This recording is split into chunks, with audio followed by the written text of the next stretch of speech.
Like multiples of them. Multiples. It was only one. You know, on the bright side, we now have multiple stories for the trip. That's it. I have also provided access, and this is whenever you end up leaving her, basically a list of the one-use magic items that you can purchase here in Foghaven. This expands upon what you would find in the core rulebook, because I have access to materials that you do not. Okay. All of those options are available for you to purchase. Don't forget, of course, that in addition to the gold that you've received from Senator Cabot, and you folks playing with Platinum is going to definitely attract some attention, but Senator Cabot likes to carry around Platinum pieces for necessary things. Gold's just too heavy for her. You also do have the gold pieces that you earned at the end of last session. Okay. And you are free to make purchases. You can go ahead and take some time to look over things and think about what you might find useful. I think I will buy a resist energy potion. Okay, what energy resistance type will that be? Oh, I see. Yes, you have to you have to declare which energy that is. So that kind of makes sense. Yep. So with fortification, it says for the duration of this potion. What is the duration? The duration of the potion ends up being the same as others: 5 minutes or 1 battle. All right, that's generous. Shit, I don't know about generous. It's just the same thing as many other items tend to have. I've not read the potion rules. I gotta be honest. So yeah, it lasts for the. I don't really have enough money to. It lasts for the entire battle. As noted there, drinking a potion is a standard action, but if you already have it in hand, we'll change it to a quick. Drinking a potion also does not provoke, at least in and of itself. If you're spending your time searching around the backpack, the rules say it doesn't, so I'm not going to enforce that it provokes an opportunity attack either. You're trained adventurers who know how to store your potions. On convenient bandoliers or whatever, I don't fucking know. At any rate, it's a standard action. One of those beer drinking hats. Yes. and also, you can only be under the effect of a single potion at a time. So if you go into combat and say you have an energy resistance potion active, and you want to drink a healing potion, that ends the energy resistance effect. I'm actually going to consult my druidic friend over there and ask, because I imagine we're going to probably be fighting druids, right? What type of magic do druids specialize in? Hit them. Fargus doesn't want to reveal too much information on account of who he is, a druid, so, I mean, he doesn't want to tell you his weaknesses, right? But versus all of us who are on the Archmage side. Yeah. There's also oils, which can provide a boost to your equipment. Basically, it's a magic oil that, for a battle, will give an item of yours a bonus. There's also runes, which give those items the same bonus as oils, but then gives a random effect bonus as well. And then there's scrolls, which I would advise, at least for this session, to avoid unless you come up with a really amazing idea. Because let me tell you, there's no rituals to stop Druidic invasion scrolls here. That is not a level 3 scroll. Or like a scroll of Archmage's ward. So you're warding yourself from the Archmage, I see. Well. No. It's like, goddamn you. It's like goddamn you. They sell those here? I think like it's a bad place to be selling them. Well, the protection against the Archmage's ward would probably be more than 3rd level. Might actually lure the druids into buying stuff. But yes, the scrolls entry there is more so that you folks have ideas of what sort of like scrolls that you'd like to purchase for rituals in the future, for future sessions, rather than you picking one up now. Ooh, I could make my war axe cursed. Why? Why? You most certainly could.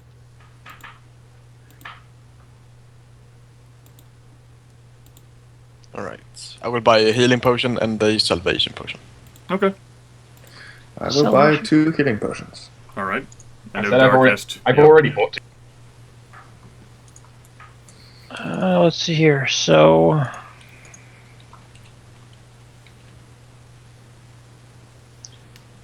Troll Blood doesn't have a max to how much you can heal with it. It does. Your maximum recovery dice. The advantage of Troll Blood is that it spreads out the recovery. So if you're just taking small bits of damage, the healing isn't wasted. Yeah, Could be While kind of healing- useful, actually. you can maximum. So healing is your recovery plus 1d8. Yeah, Yes. that is quite nice. I actually want 2 of those. All right. There is a hit point cap, however, I think it would be really hard pressed for you folks with your recovery rolls at level 2 to hit the HP cap of 30. Yeah. Yeah, even with max rolls, we wouldn't, I think. So what action is it to drink a healing potion? Just a standard action? Yes, drinking a potion is a standard action, unless you already have it in hand, in which case it would be a quick action, but you'd have to literally be carrying it in your hand. All the time, forever. Yes. Then the guy would just do like steal attack and then drink it. That's You have to. that standard action covers every part you need to pull it out, wherever it is that you keep it. Basically making it viable Yes. instead of making them useless, as they're in the other ways. These other potions are really, really pricey. I think I'm gonna go for the rune on my weapon. Okay. Salvation potion. All right. You don't have to specify like which type it's for. Yeah. It's just a rune, and then you can decide to use it on that object when you'd like. So it's the same. It's the same as a potion. It's that one standard action to use it, No, using a rune is a quick action. and it's a one-off use. Yes. You Cool. use it, and it lasts for that battle, and then after the battle, it goes away. Cool. I like that. So an adventure tier rune, if you used it on your weapon, would give you a +1 to attack and damage, and then you would also roll a D100 and get one of the random rune effects on weapons. Okay. Random rune effect on weapon. Yep. Which I provided a little table there, copied straight from the core rulebook. There we go. 80 gold. No, 880. There we go. So guys, what kind of things do you think we're gonna face out there? Like any just mundane things we should bring that might be... Because I mean, how many days are we gonna be there? Probably gonna be sleeping room enough in like people's broken and overgrown houses. We can eat the giant spiders.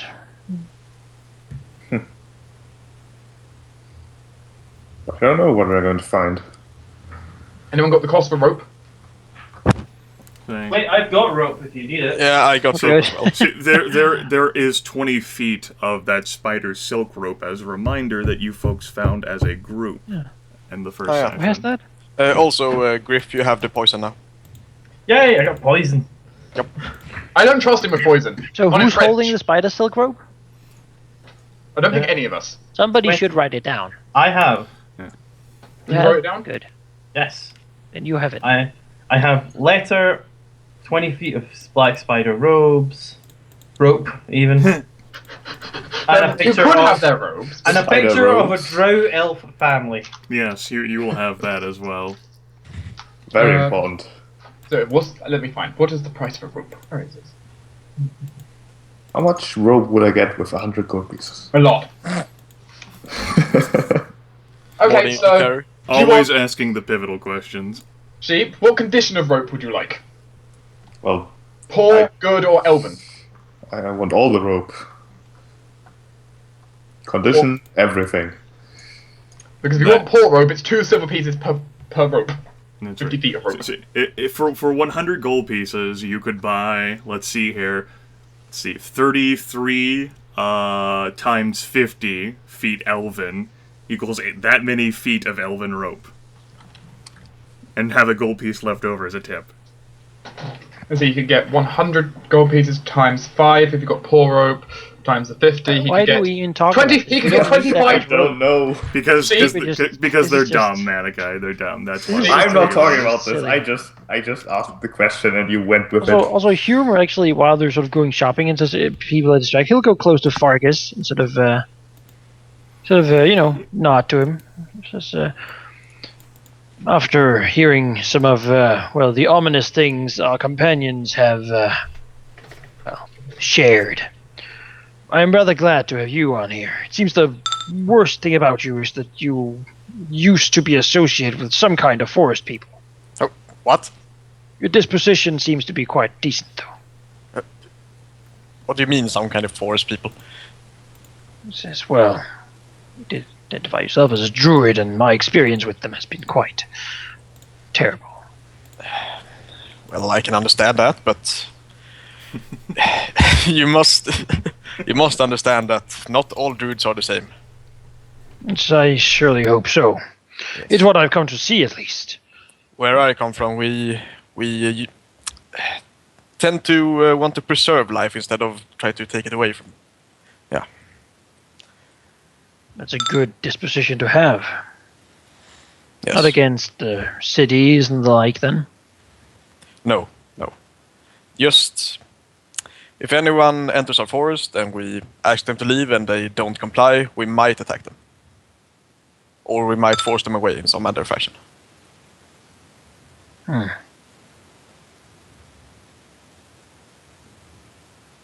Right, well. But Nothing we else. don't attack them unless they do harm to the forest. Something to keep in mind. We hear about the beatings of priests and the stealing from archmages. Yeah. Yeah, I don't. Necrotic energies swirling around you with your hide. Yeah, I don't really know what I think about that actually. That's. So, do you have any sort of secret thing that I should know about that I'll be really disappointed when I learn? No, I don't think so. Then again, you do kind of dislike my kind, so I'm not really sure. Perhaps you could make it your mission to change my disposition then. It's already my mission.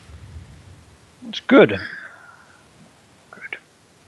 I'll continue shopping. Hopefully, in time, you will see the light. See that nature is not all evil, but can be beautiful. Chuckle slightly.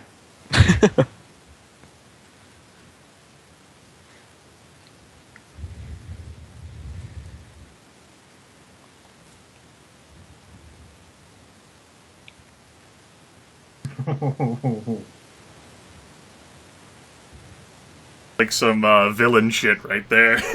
Hopefully in time you will see the light. What do you expect from a druid? Well, yeah. He kind of hates all druid who doesn't think like him, so yeah.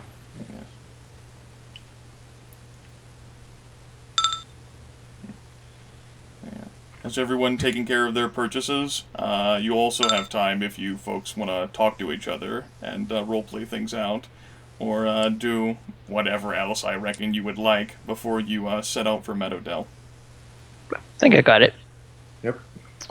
I'm gonna Yeah. go there and it's gonna be like, oh, we broke a wheel. Do anyone have a spare? And it's gonna be terrible. Wheel. You know? Wheel? Who's supposed to bring your wagon? There's this guy, you Well, know. then you'll Or- cast Mending. Come on. Now we are stuck in this little city where the apocalypse is beginning. Ah, We leave. Okay. Well, if that's the case, then go ahead and kick you bastards out of Senator Sure. Cabot's house. She doesn't like us there. Well, you have things to do. She's not paying you to sit by her fountain. Just Very sit good there all job. day, do nothing. Thanks for the money. 150 gold, and we're all just, or 15 platinum, we're just staring at it. well, you did I spend over- it all and more on potions, so I get Yeah. it back in taxes. I took it and I stamped my wrench with a rune on it, I think. I think the Alright. best way to get adventurers to spend money is get them a little bit. They'll spend all of it. Yes. Yes. You set off along the Eastern Highway, although it's really a glorified road the moment you leave Foghaven. And if you take a look here, the way to Meadowdell actually does lead there, and the highway definitely narrows. Still, it allows for expedient travel, and it's a great landmark, particularly since vision's a bit difficult with the continuing snowfall. It's a peculiar visual. Many of the trees you pass are still verdant. You're not even out of Patchwall yet. But if the oddest thing in your lives was an early winter, then you wouldn't really be adventurers. Speaking of odd things, I'd like you all to make wisdom-based skill checks for me. How much attention are your characters paying to the world around them as they travel on the road, the open fields with the wildwood on one side, heading for Meadowdell? I'd argue that my character is paying quite a lot of attention towards the wood, but maybe not so much to the other side, because, I mean, the place is worded. Is the road empty, or is it quite fair? He just was With people, that is. People? Not so many traveling at this particular temperature, but every now and then you do pass like a farmhouse or whatever. Well, I would argue that my character was trained to pay attention, right? I suppose the guard watchman background that you have would be serviceable in this situation. It's a 1d20 plus your level, which is now 2, plus your wisdom modifier, plus a relevant background. You are not in a forest right now. Yeah. As a lone wanderer, Fargus has spent much time alone on the road and have had to sort of look out for himself and rely on his own abilities to spot danger. But Fargus isn't alone right now. No, but he's used to it. Alright, that'll work. Right. Tempus is still shaken up from being out of his cube form. He's also a bit wary of his co-workers. It brings out his survivor tendency. He's on edge, especially after someone who knows him and actually quoted the Prince of Shadows. It's got him nervous. Right. As well as the fact that his colleagues have kept him around. He's suspicious of them. And that's where the survivor of the Dwarven games comes in. It's just, he's edgy and he's just looking around, keeping aware of things. Pretty much everyone who Tempus knows who might know of his affiliation doesn't name drop, just fucking Prince of Shadows straight up. Lord Inator is either powerful enough, or he doesn't give a damn. Yeah, that's made him. Alright, you can go ahead and use that background. In Leon's case, we're traveling along a road that isn't actually, completely covered in, not completely covered in woodland, which is, how Leon spent a lot of time as a survivalist scout watching over these roads, trying to keep an eye on travelers. And he's very suspicious right now of Thomas because of what was said in that meeting about to do with the priestess. So he's kind of keeping an eye out in all directions against everything. Alright, that'll work. Woo! 1. Okay. You're too suspicious. Plus 0? I'll go. Yeah, I'll go ahead. I have no wisdom modifier. I'll go ahead and transfer you all to a new map. I'll go ahead and make this player visible, and I'll give you folks some time it takes to load this. You'll find it in the top right corner if you haven't been automatically put on it. It's Battle Map to Meadowdell. A named battle map for once. Yes. Now, almost all of you are pretty much caught unaware out here. It's difficult to navigate along the road. Despite the road itself being a landmark, and you are able to stick to that, there's a lot of snow in your vision, and perhaps due to the events of the week prior, and then the unsettling nature of today, you're just not really focused. You're thinking about other things. Dwohurim is thinking about Ajax, and he keeps casting his eyes nervously towards the wildwood, expecting something to get him, or try to. However, Thomas, he is ready for fucking anything. Thomas is ready. He's been put on edge by what Senator Cabot says. He will not be denied this day. And I actually have this as an entry for the DC. Fucking eagle-eyed Thomas spots his foes across the map. All right. Quoting straight from my notes, if a DC 25 was beaten. There, 2 miles away. So, You and Thomas failed. so no one else passed a necessary DC because this one was hard. Go ahead and place your tokens whenever you load the map here in this square. Thomas is certainly on edge, especially at the moment as he's trying to basically think of the best way to explain what the senator said. Yes. And he's basically just mumbling, restarting a sentence all over again as he spots something, apparently. You'll notice that this one's a bit bigger than the other battle maps, and that's just due to the vast openness of this. In general, in 13th Age, I've even made this a bit more complicated. In 13th Age, battles are assumed to have everyone nearby. And if not nearby, maybe far away, but almost always nearby. I add a bit more nuance to that by allowing you folks to control distances, especially in areas where you'd be able to see folks. In this situation, fucking eagle-eyed Thomas spots potential foes across the map. It ends up being 3 hulking bugbears, and I do presume you folks have some familiarity with bugbears. They tend to be associated with goblins and hobgoblins, but they're also brutal mercenaries who could work for anyone, given the money, and they enjoy eating. There's a joke that a bugbear torturer is the best fed person in a castle, because they don't want them eating the people they're torturing. Traveling alongside them, these 3 bugbears, one of whom, it's the bugbear scout, looks bigger and scarier than the others, is a lizard man, equipped with a short spear, and even at this distance, even through the snow, Thomas can see that he's crackling with power.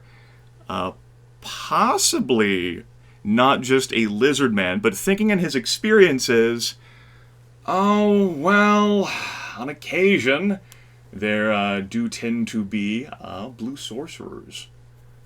Blue sorcerers who have been trained, of course, by the Blue in Dragonhall, performing various tasks for the 3.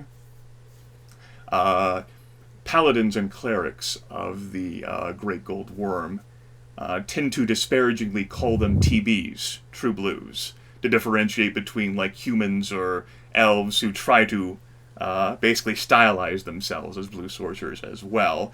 But TBs isn't really something Thomas would use as a result of it provoking a lot of attention. You might upset a lot of TBs that way. But in this case, they clearly have hostile intentions. They clearly notice you, and it's possible they might have been waiting here in preparation for you. But it's too far of a distance for you to effectively communicate with them. You just spot them, and they've clearly spotted you. Yeah, Thomas is basically going like, so what the senator said, I have to explain. Bugbears, 10 o'clock. As he suddenly tenses up and points in the direction. Just Don't try to change the subject. Seriously, there's bugbears, 10 o'clock. Wait, They what? look hostile. Looks over there. Oh yeah. The shaggy furred bugbears rise from their crouched position, snow falling off of their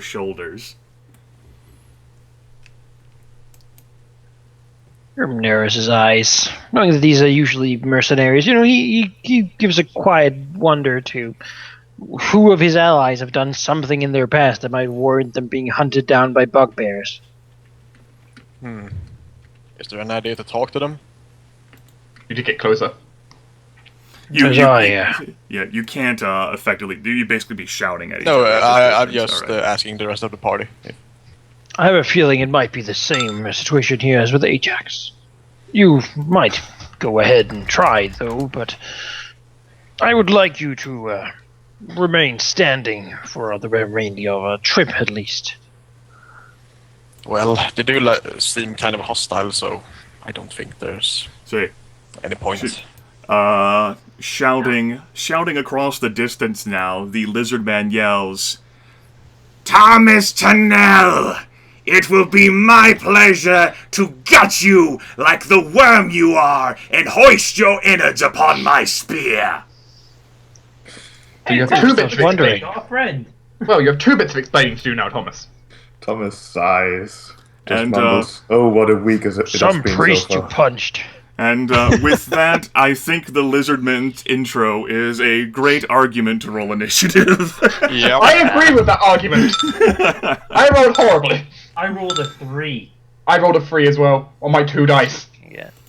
You have Ooh, been 20. added to the tracker. On Please, one die. Please adjust your values.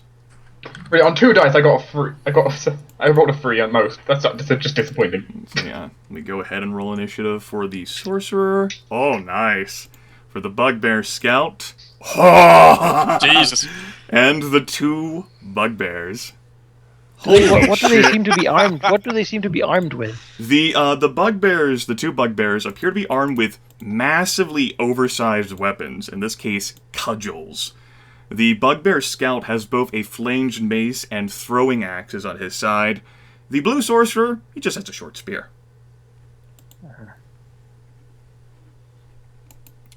Alright.